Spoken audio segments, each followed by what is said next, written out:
Disclaimer: this genre has times when sexually explicit and racially disrespectful terms are used in lyrics. While I don't condone such things, I must state, history is sometimes darker than we think. Hiding from that will only doom us to repeat our past mistakes. Will Smith may have ruined his image more recently, but, in the early days of his career, he refrained from using curse words, which made him family and advertiser-friendly. List of music genres and styles. This is a list of music genres and styles. Music can be described in terms of many genres and styles. Classifications are often arbitrary and may be disputed, and closely related forms often overlap. Larger genres and styles comprise more specific subcategories. Quote, unquote. Popular music is music with wide appeal that is typically distributed to large audiences. With over 300 types of music across the world, pop music takes the top spot, followed by rock, rap, and hip-hop, blues, and R&B. I won't be including samples of the music in the videos, for copyright reasons. I hope you enjoy the article. Please excuse any mispronunciations by TTS. The English TTS has trouble with non-English words. But, if you watch Zentreya, you should be fine. Blue yodeling, meaning melancholy yodeling, is a musical style that essentially consists of a combination of elements of blues and old-time music, enriched with characteristic yodelings. Initially sometimes referred to as yodeling blues, it reached its greatest popularity during the 1920s and 1930s in the United States, Canada, and Australia. The name goes back to the song title Blue Yodel, under which the American singer Jimmie Rodgers published a total of 12 numbered songs that were groundbreaking for the development of early country music. In addition to Rodgers, the later, singing cowboy Gene Autry, and the honky-tonk musicians Ernest Tubb and Hank Snow were outstanding representatives of the genre. History, the beginnings. Yodeling in the United States. Yodeling seems to be an alpine tradition in Europe. However, it became popular in large cities, such as Vienna from around 1830, as an entertainment interlude in the Viennese suburban theaters and Singspielhalles, and was only subsequently brought to the countryside by guest artists. Various immigrant groups also brought it to the USA as a seemingly traditional means of identification. The first encounter with Anglo-American musical styles is said to have taken place in the early 19th century, when British and Irish settlers met German-speaking immigrants in the foothills of the Appalachian Mountains. In Emma Bell Miles' 1879, 1919, 1905 collection of essays The Spirit of the Mountains, in which she describes life in the southern Appalachians, yodeling is mentioned in several places, such as in a description of the difference between men and women. His first songs are yodels. Then he learns dance tunes and songs of hunting and fighting and drinking. Triggered by successful guest performances by Austrian and Swiss artists who called themselves Tyrolese minstrels, or Alpine minstrels, for example, a steady rise in popularity can be traced from the 1830s onwards. Yodeling performances were often advertised as a special curiosity.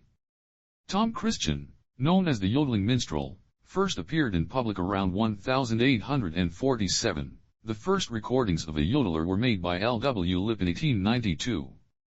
In 1905, the Swiss tenor Arnold Inouen made the first commercial recordings for Columbia Records, albeit still in the Alpine style. At the same time, a yodeling style developed in the environment of roving minstrel and vaudeville shows, which was particularly supported by African Americans, and was strongly influenced by elements of the blues, especially the so-called Delta blues, and the jazz predecessor ragtime. Outstanding representatives were Monroe Tabor, the yodeling bellboy, Beulah Henderson, America's only colored lady yodeler, or Charles Anderson, the yodeler blues singer. In fundamental research, historians Lynn Abbott and Doug Saroff have proven the influence of African American artists and traditions in this area. This influence is said to lie, among other things, in typical inarticulate calls with simultaneous breaking of the voice, the field hollers, from which the so-called black falsetto has developed. The term falsetto refers to the falsetto voice. The Texan country traditionalist and passionate yodeler Don Walser later released his Dixie Blues, paid homage to this legacy. The blue yodel syntax, the combination of blues and yodeling, first appeared in 1923 in the song of the same name composed by Clarence Williams, which was first recorded by Williams' wife Eva Taylor together with Sarah Martin, and later in the same year by Bessie Smith. The lyrics read, "Among other things I'm gonna yodel my blues away." However, yodeling is only hinted at in both recordings. George P. Watson, Sleep, Baby, Sleep, 1911. Well-known interpreters of this newly developing style were the white vaudeville artist George P. Watson, and his colleague Emmett Miller. The latter was one of the best-known blackface artists of his time, i.e., he performed in makeup as a person of color. In 1925, he recorded one of the first versions of Lovesick Blues, and successfully toured the country with minstrel shows, advertised as a famous yodeling blues singer.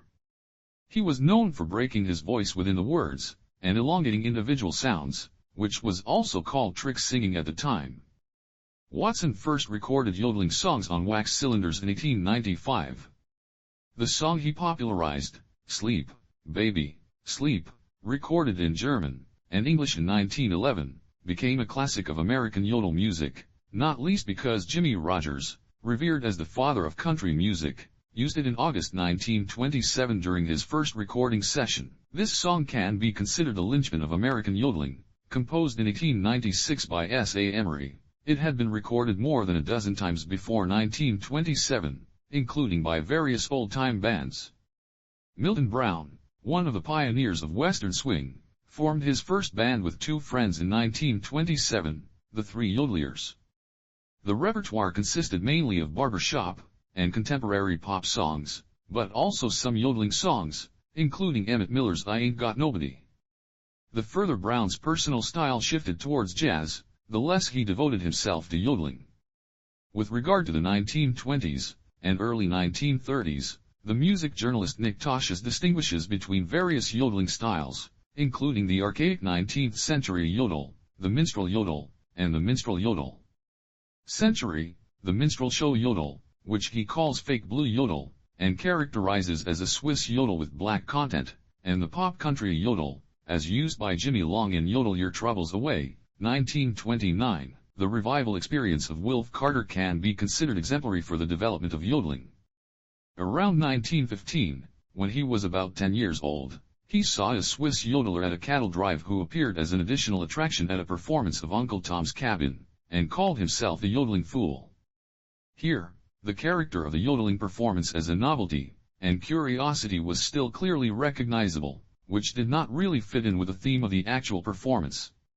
At the same time, however, it hinted at the incipient transformation it would undergo in the traveling shows. White country blues. At the same time, there was a growing tendency among white artists from the field of old-time music to take up African American influences such as blues or jazz. The young Bob Wills developed Western swing under these influences, while others concentrated more on the blues element, and thus shaped a style that is now known as white country blues. In most cases, the influence of vaudeville was also clearly recognizable here. Outstanding representatives include the Allen Brothers, Frank Hutchison, Doc Boggs, and Tom Darby. Their music can be seen as a link between blues and hillbilly, or old-time music, but also shows how closely related the two styles were at the time. In this context, some authors have raised the fundamental question of the motives that prompted white musicians to take up elements of African American music in the first place, especially in the racist climate that prevailed in the southern states at the beginning of the 20th century. The fact that it was something new initially played a role. More important, however, were the possibilities it opened up. On the one hand, stylistically it made it possible to break out of well-trodden paths, many of which were still in 19th century patterns, such as the narrative ballad. The incorporation of the blues into their music was also a liberation for many white musicians from the cliches and constraints of country music at the time, allowing them to move into areas of content that had previously been taboo, away from whitewashed cottages and gray-haired mothers. It can also be assumed that they simply enjoyed this type of music and held its original performers in high esteem. In the field of what was then known as hillbilly, or old-time music, attention was first drawn to yodeling in 1924 when Riley Puckett, who later helped shape the young genre as a member of the Skillet Lickers, recorded the title Rock All Our Babies to Sleep with a yodel interlude. In September 1925, Puckett also recorded Sleep, Baby, Sleep, but subsequently moved away from yodeling again. The turning point, T for Texas. However, the final breakthrough did not come until February 1928, when the former railwayman Jimmie Rodgers triggered a real yodeling boom with his first big hit T for Texas Blue Yodel, and numerous artists began to copy his style down to the smallest detail. Rodgers grew up in Mississippi, the cradle of the blues. Even as a teenager he wanted to become a professional singer, but his father persuaded him to take a proper job on the railroad, where he also worked. After Rodgers had to give up his job on the railroad due to his tuberculosis illness, he fulfilled his dream of a career as a musician, played in string bands, toured the southern states with vaudeville shows, and also performed as a blackface artist. During this time, he came to the attention of producer Ralph Peer, who was looking for music in the traditional mountain, or old-time style, and organized test recordings in Bristol, Tennessee. On August 4, 1927, Rodgers made his first recordings for Peer after falling out with his backing band, the Jimmie Rodgers Entertainers, the night before. In addition to Sleep, Baby, Sleep, he also recorded the ballad The Soldier's Sweetheart, which contains no yodels. What is particularly interesting here is that his yodeling style on Sleep, Baby, Sleep was still more in the style of George P. Watson, and differs fundamentally from the later Blue Yodel. Both titles sold only with moderate success, but this was to change with T for Texas. At first, T for Texas had been little more than an embarrassment. Since Rodgers had not prepared enough of the backwoods pieces Peer wanted for his second recording session on November 30, 1927, he reluctantly decided to use one of Rodgers' blues songs as a stopgap. Rodgers himself had called the song T for Texas, but it was published under the title Blue Yodel. It was to be an overwhelming success, and sold over 1 million copies. It also spawned 11 more Blue Yodels, as well as Jimmie Rodgers' last Blue Yodel, which was not released until after his death in 1933. Rodgers went on to become the first superstar of country music, with his records achieving unprecedented sales figures. He recorded a total of 113 songs before his death, only a handful of them without yodels. A total of 13, including Last Blue Yodel, bear the title Blue Yodel No X, another 25 can be described as blues. However, Rodgers did not only record such blues numbers. In addition to sentimental ballads such as Daddy and Home, or My Old Pal, both from 1928, his repertoire also included some cowboy songs. He was the first to combine this theme with yodeling. Overall, the Bristol sessions are seen as a turning point in the development of country music, moving away from the traditional string bands of the Appalachian tradition to a more blues-inspired style. Influences. Jimmie Rodgers was the father figure at the beginning of blue yodeling as a mass phenomenon. All the great representatives of the genre refer to him. That is why there has been much speculation about Rodgers' own influences. It is true that there had been successful yodelers before him. White artists from the area that would later be called country had also played blues songs before him. However, it was Rodgers who succeeded in combining both elements in a unique way. He was the first singer clearly to establish the yodel as an echo and comment on the blues. It is generally assumed that he came into contact with African Americans and their music in the course of his work on the railroad, or was influenced by it during his childhood in Mississippi. It is reported that he was responsible for the water rations of the Gandhi dancers, predominantly black railroad workers who owed their name to their typical tool, the Gandhi, with which they lifted the rails onto the track bed. The line, "Hey, little water boy, bring that water round," from Muleskinner Blues, Blue Yodel No. 8, can be understood as a tribute to this time. Because the Gandhi dancers often had to work in sync, they developed typical 4-bar chants, which themselves were influenced by African American traditions. From these laborers, Rodgers is said to have learned their songs, and their typical slang, and they are also said to have taught him how to play the banjo. In addition, he must have repeatedly met wandering musicians on his railroad journeys, from whom he learned new songs in exchange for a ride. In this context, reference is made in the literature to the Davis Limited, 1931, one of Jimmy Davis' songs, in which he describes such an incident.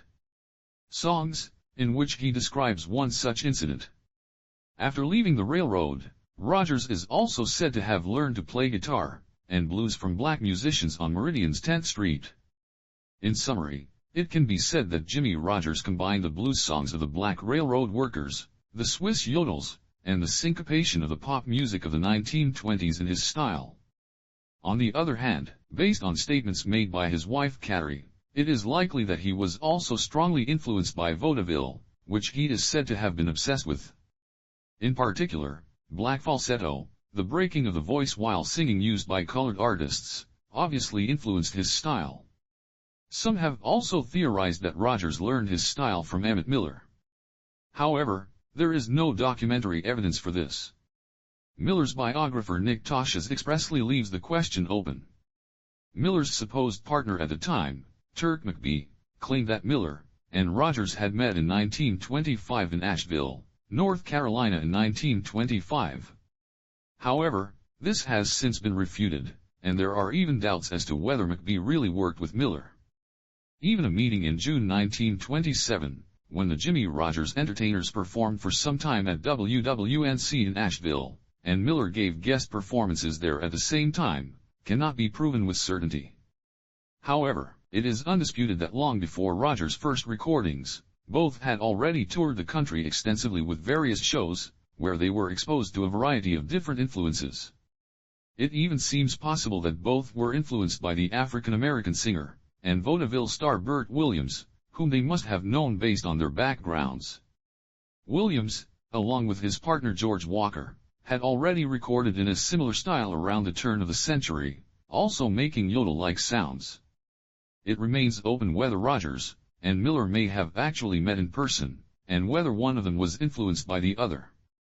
Apart from that, Miller does use some stylistic devices in his recordings that can be found in Rogers and others, but it is difficult to discern independent yodels in them, as they became characteristic of blue yodeling. In contrast to Rogers, Miller's specialty was breaking the voice while singing, not yodeling between verses, the triumph of blue yodeling. The success of Rogers' first hit triggered an unprecedented yodeling boom. This was not least due to the fact that the simple yodels could easily be imitated by a reasonably talented singer. The African-American musician Herb Quinn, who had lived near Rogers in Mississippi in the 1920s, coined the phrase that anyone who could play the guitar suddenly began to yodel like Jimmy Rogers. To exaggerate, yodeling became virtually synonymous with country music in the 1930s. Frankie Marvin's Blue Yodel, 1928.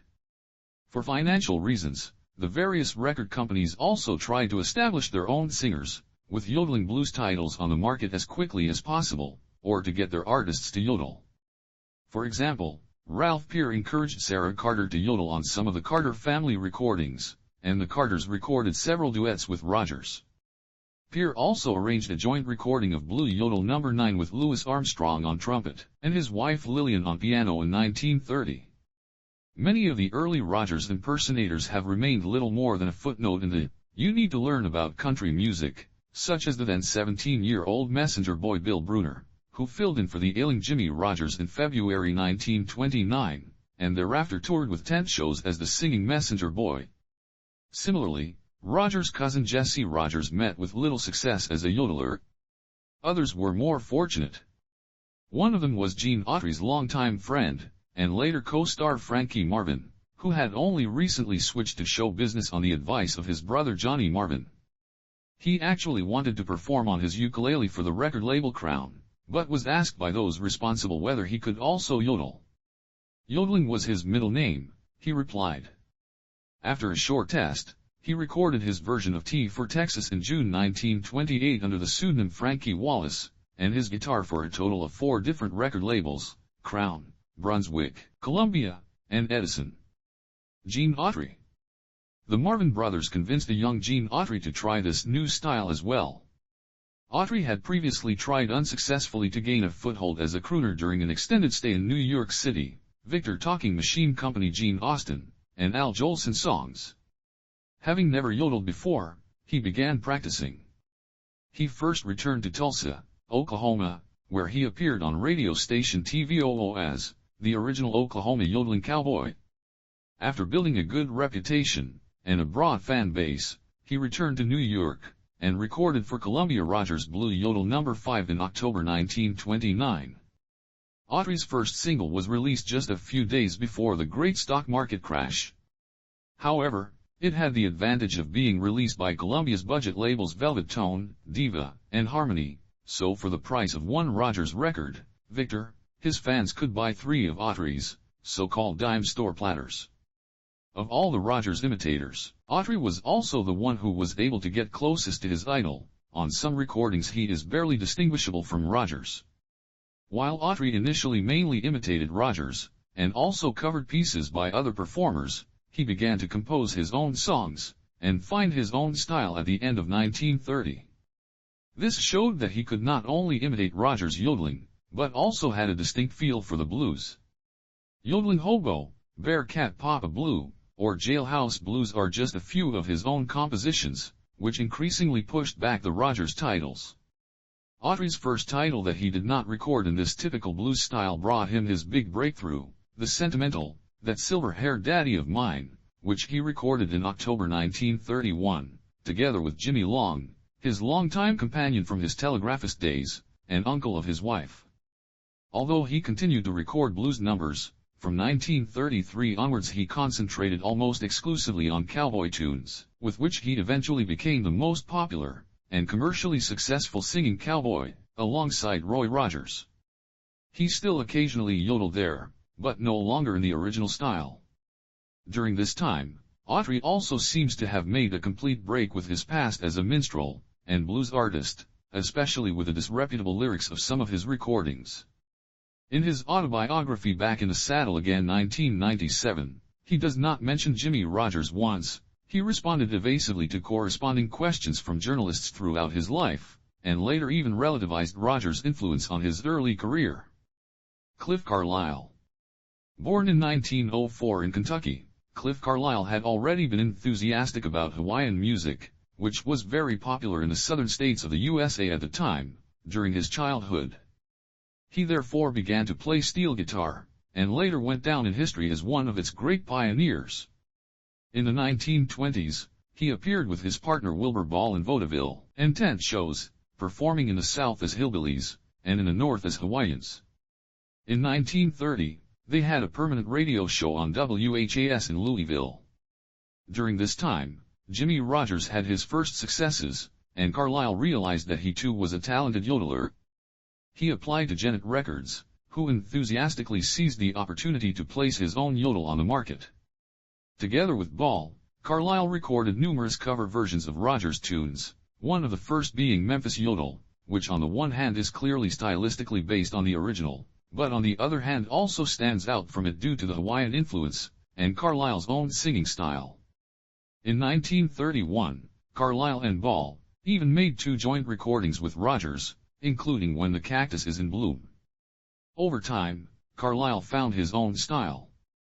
As the yodeling hobo, he recorded a mix of traditional ballads and hobo numbers, but also numerous titles that dealt with controversial topics that were to shape country music for a long time. His 7 Years with the Wrong Woman from 1932, for example, was one of the first country songs to deal with the subject of divorce, while Payday Fight from 1937 describes a married couple's physical dispute over money on payday. In retrospect, he described his music as a cross between hillbilly and blues. Even Hawaiian music has sort of blues to it. Jimmy Davis. Another artist who was inspired by Rogers at the beginning of his career was the later 2-time governor of Louisiana Jimmy Davis. In the late 1920s, he worked as a teacher at Dodd College in Shreveport. As a sideline, he recorded sentimental pop songs for Shreveport radio station KWKH and its record label, but also sang in the blue yodel style. During this time, he recorded several Rogers tunes, alongside original compositions in the blues style, backed by blues guitarists Oscar Woods and Ed Schaefer. Some of these titles contained unusually explicit sexual references for the time, which led to songs such as Bed Bug Blues, or Red Nightgown Blues, being used against him in the election campaign, but without success. However, he had his greatest successes as an interpreter of gospel songs, and pop ballads such as Nobody's Darlin' But Mine, 1934, and You Are My Sunshine, 1940. Elton Britt. Also inspired by Jimmie Rodgers was Elton Britt, 1913, 1972, but he was to surpass his role model by far when it came to yodeling technique. Having grown up in a musical family, he emulated Rodgers as a teenager. In his enthusiasm, he is said to have joined Rodgers at one of his appearances on the Roundup show of Buffalo Bill's Pawnee Bill in Oklahoma, where the latter recommended that he go to California. When the two later met again in Hollywood, Rodgers is said to have recommended that Ralph Pearce sign Britt, but this did not materialize. After various stops, Britt had his first major success as a solo artist in June 1934 with Chime Bells, accompanied on piano by Bob Miller, who had composed the song. Chime Bells is exemplary for Britt's yodeling style, and at the same time for a certain break with the legacy of his role model Rodgers. The magnetizing mountain lakes, and the ringing of bells and stylistically kept in 6/8 time, it has nothing to do with blues, or even country, but creates a peculiar European feeling. Mainly, however, it served as a vehicle for Britt to demonstrate his yodeling by every trick in the book, described as pyrotechnic, and the world's highest yodeler. Indeed, alongside Roy Rogers, Britt is regarded as the yodeler who brought the complex, fast-singing, and tumbling yodels to top form. He set the gold standard. Both Britt and Roy Rogers covered Jimmie Rodgers' My Little Lady, which over time had become a test for advanced yodelers. In his version from 1928, Rodgers himself had limited himself to stretching out the word endings in the refrain Hattie my little lady. At the same time, however, Britt managed not to let the yodeling hang in the air, or conflict with the content of the song, just like Rodgers, who had rejected the Alpine style for this reason. However, Britt had his greatest success as a singer of sentimental pop ballads after his final breakthrough in 1942, with a patriotic title There's a Star-Spangled Banner Waving Somewhere. The Next Generation.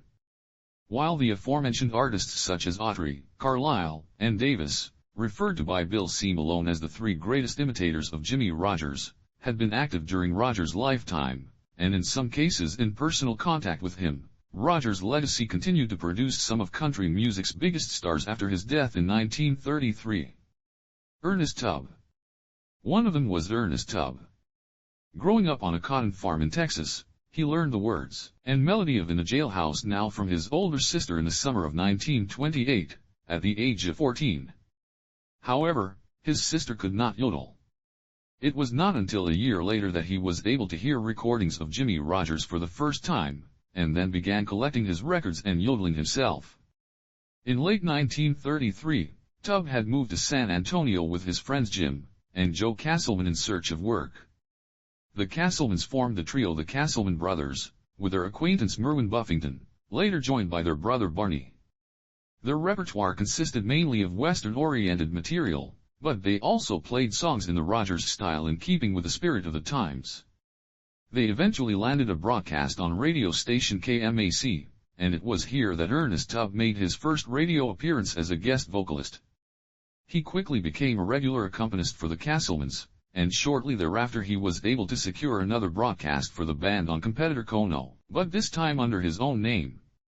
Around the spring of 1936, the exact date is disputed, Tubb contacted Rodgers' widow Carrie to ask for her autograph. A long friendship developed from this encounter, and through Carrie, Tubb came into contact with her sister Elsie McWilliams, who had written songs for Jimmie Rodgers. She had written several songs about Rodgers, which Tubb was now able to use, such as My Blue Bonnet Dream, or Jimmie Rodgers' Last Thoughts. The latter was renamed The Last Thoughts of Jimmie Rodgers by RCA, in reference to the passing of Jimmie Rodgers. In the end, Tubb got a recording contract with RCA through Carrie's mediation, but his first recording was not as a singer but as a guitarist on Carrie's recording of We Miss Him When the Evening Shadows Fall. He himself was not mentioned by name, unlike Rodgers' guitar, on which he played.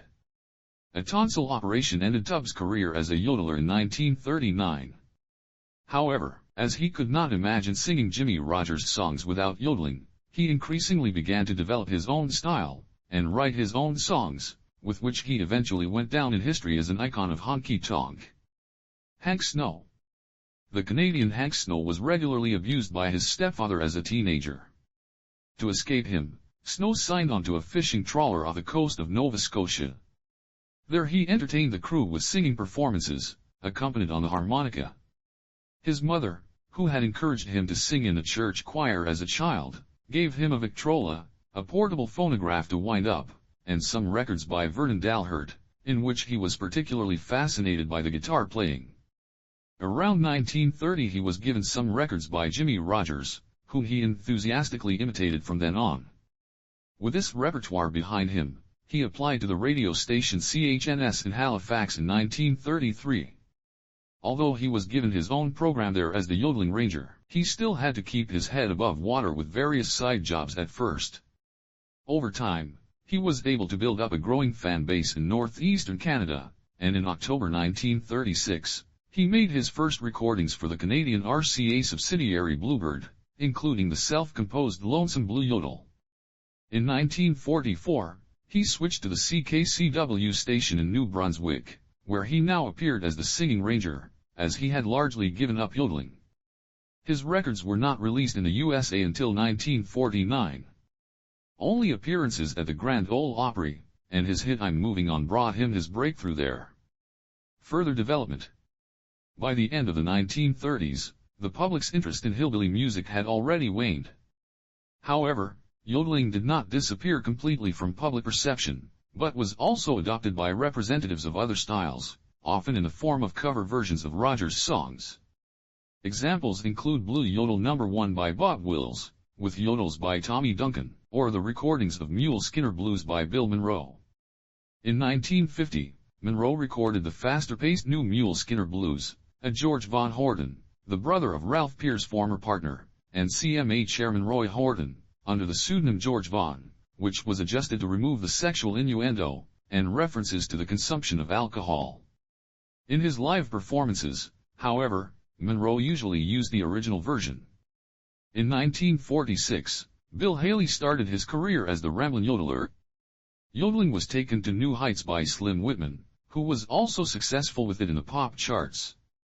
And Jerry Lee Lewis has also yodeled regularly since his days at Sun Records. His best recordings in this regard include Lovesick Blues, 1958, and Waiting for a Train, 1962. The last interpreter of the white country blues is Hank Williams, who did not yodel explicitly, but used the breaking of the voice, for example in one of his most famous recordings, Lovesick Blues 1949. His son Hank Williams Jr. is certain that Hank Sr. learned the Lovesick Blues from Emmett Miller. Although Williams bought the rights to the modified song from Rex Griffin, he had previously heard Miller's version, although it is unclear whether this was in person, or on a record. His drawn-out "You-oh-oh-oh on I'd Still Want You" is also clearly reminiscent of Miller. Another example of Williams' excursions into this style is the long-gone Lonesome Blues. However, yodeling was also repeatedly taken up by well-known country stars, often as a tribute to Jimmie Rodgers. These include Lefty Frizzell, and Dolly Parton, who had her first top 10 hit with Mule Skinner Blues in 1970. Present. In modern country music, yodeling practically no longer plays a role. Those responsible attach great importance to progressiveness, and avoid any echoes of their former hillbilly image. However, there are exceptions.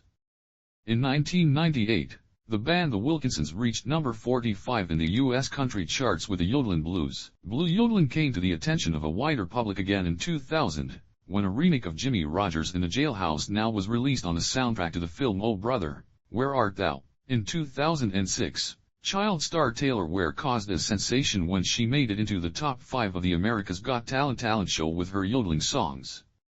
Occasionally, voice breaking is still used as an effect, for example in LeAnn Rimes' first hit Blue, 1996, or Steve Hawley's Blue Moon, 2000. Dwight Yoakam also tends to break his voice, i.e. a strong but artful croak that always carries the hint of a sad yodel. The situation is different in the field of traditional and alternative country music. Artists such as Don Walser, Ed Burleson, or Jason Eklund, who died in 2006, also used yodeling to clearly oppose the pop development in Nashville-style country music. Blue yodeling thus became an expression of clear protest against commercial structures as early as the mid-1990s. Yodeling is practically unthinkable in commercial, radio-oriented new country.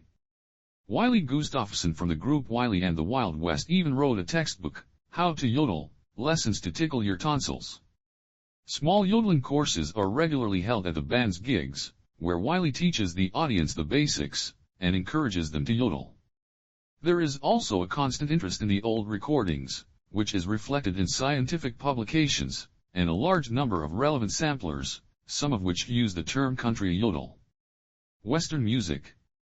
Yodeling is still very widespread in the field of Western music to this day, although the style there differs greatly from blue yodeling.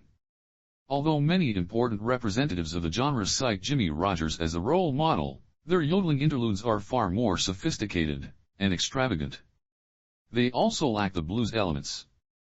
The Canadian singer Wilf Carter, better known in the USA as Montana Slim, acted as a kind of interface between these two worlds. Around 1915, as a child on a cattle drive, he saw a Swiss artist called the Yodeling Fool in a show, and was bitten by the yodeling bug. During his long career, he recorded mainly cowboy material alongside hillbilly and hobo songs, and developed his own yodeling style, known as 3-in-1, or echo yodeling. Australia.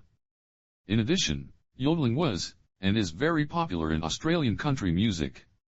According to one study, yodeling was used in 2/3 of the songs representative of the period between 1936 and 1960, and yodeling competitions were still widespread in pubs in 1994. Like many others, Australia's country legend Slim Dusty cultivated the Jimmie Rodgers style in his early career after producer Arch Kerr told him in the early 1940s that he couldn't sell country music without yodeling. Even before Dusty, Tex Morton had enjoyed greater success in the 1930s, as the yodeling boundary rider. He was also strongly influenced by Rodgers, but also by Wilf Carter and Gobel Reeves. He adapted American themes to Australian conditions. The hobo became the bagman, the cowboy became the boundary rider. Characteristics. Immediately after the release of T for Texas, it was not clear how this new style should be categorized. Victor had advertised it as a popular song for comedian with guitar, and Rodgers' style as grotesque. However, the reference to African American traditions was unmistakable. One critic described him as a white man gone black. Indeed, Rodgers must have had a special feel for this style, which, according to Cliff Carlisle, was also reflected in his whole manner. Thus, the lyrical I in Mule Skinner Blues, whose first sentences are based on a song by blues musician Tom Dixon, is also addressed as shine, a derogatory term for black people derived from shoe shine.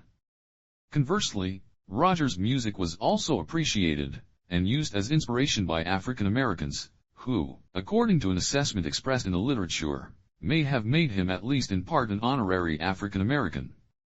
This association went so far that some historians, to whom Rodgers was unknown, classified his songs as traditional folk songs.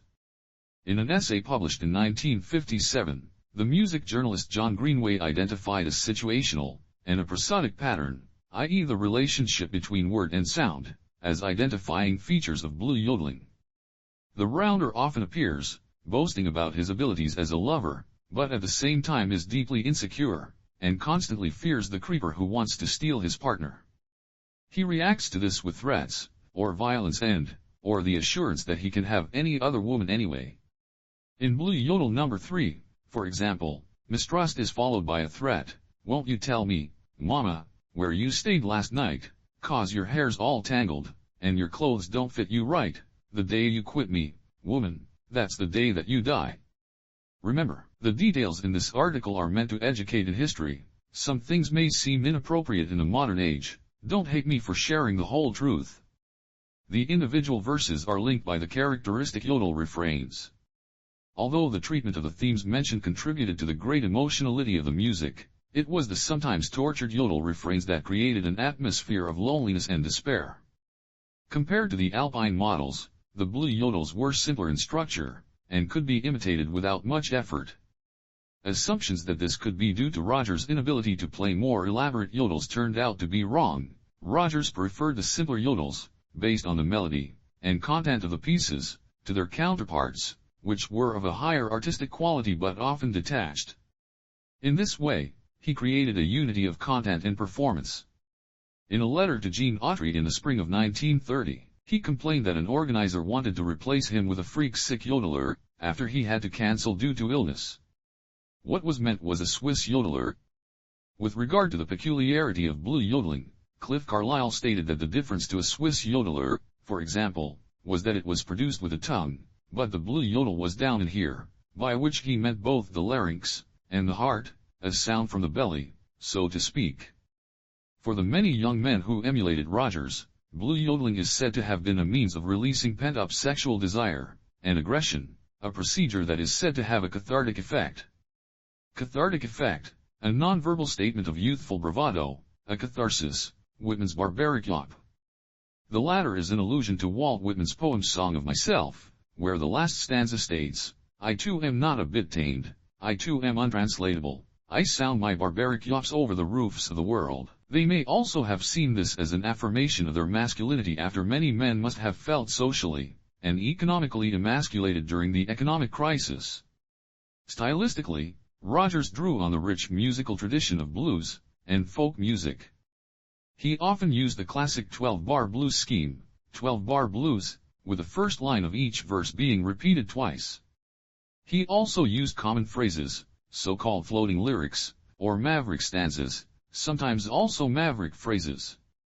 The term maverick originally referred to a masterless calf without branding, which could be incorporated by the finder into his herd. Accordingly, maverick stanzas are traditional lines, or fragments of text that have been in circulation in a certain environment for a long time, and are incorporated into their own texts with more or less major changes. Blues producer Robert Palmer later described it as a blues custom, in the context of the plagiarism allegations against Led Zeppelin, for a singer to borrow verses from oral tradition, or from other people's recordings, adapt them, and then use them as his composition. An example of this is the line, I can get more women than a passenger train can haul, from T for Texas. It appeared as early as 1924 in Bessie Smith's Ticket, Agent, Ease Your Window Down, although she sang men instead of women. In 1925 it was used by Papa Charlie Jackson in the Faking Blues, and in 1936 by Oscar Buddy Woods in Don't Sell It, Don't Give It Away. In the opposite direction, fragments from Rogers' songs also appeared in compositions by black blues musicians. For example, Peg Leg Howell used parts from Waiting for a Train and Blue Yodel No. 4 1928, in his title Broke and Hungry Blues, released 6 months later. The thematization of sexuality and violence was already particularly striking for contemporaries. The same critic who had described Rogers as a white man gone black, labeled T for Texas with the attribute bloodthirsty, as Rogers sings about how he shoots his unfaithful Thelma with a pistol, and her lover with a shotgun. I'm gonna shoot poor Thelma, just to see her jump and fall, I'm gonna shoot that rounder, that stole away my gal. This description was also a reference to the blues, because during the 1920s, African-American magazines specifically advertised jazzy blues numbers as bloodthirsty, which dealt with the killing of unfaithful husbands. The review was published in the literary magazine The Bookman, which was aimed at educated whites, and was intended to suggest the crossing of the boundary between genres, across all racial boundaries. However, sexual topics in particular were covered in detail. In this context, the consistent designation of women as mama, and men as daddy, or papa is striking. Although the lyrics did not reach the explicit clarity of today, they hid behind increasingly daring ambiguities. Rogers had already sung metaphorically in Pistol Packing Papa, 1930, if you don't want to smell my smoke, don't monkey with my gun. Cliff Carlyle went much further. In keeping with a common practice at the time, dirty themes were often alluded to with allusions from the animal kingdom, such as in Shanghai Rooster Yodel, 1931, or Tomcat Blues, 1932. Hen and rooster were particularly popular, and when Tomcat Blues, 1932, is about male and female genitalia, it is left to the listener's imagination whether they are really animals. In That Nasty Swing from 1934, the gramophone serves as a reference point, place the needle in that hole, and do that nasty swing. A similarly suggestive title is Sugar Cane Mama, 1934. Gene Autry also recorded several such titles in his early years, such as Wildcat Mama, She's a Lowdown Mama, or Do Right Daddy Blues 1931, which reads, "You can feel of my legs, you can feel of my thighs, but if you feel my legs, you got to ride me high." Unlike others, however, Autry broke completely with these smut songs shortly afterwards. Another characteristic of the Blue Yodels are the numerous references to the railroad. On the one hand, these stem from Rogers' biography. On the other hand, they are an expression of a longing for vastness and independence, and also correspond to the experiences that many Americans had during this time as itinerant job seekers. They also fit into the pattern of the bum songs that were very popular at the time, and made the hobo their hero, such as HOBO Calling by Gobel Reeves, or I Don't Work for a Living by Pete Wiggins. Over time, the range of topics covered increased, and reached as far as novelty songs such as Married Man Blues 1937, by Ernest Tubb, or Yodeling Mule, 1939 by the Three Tobacco Tags.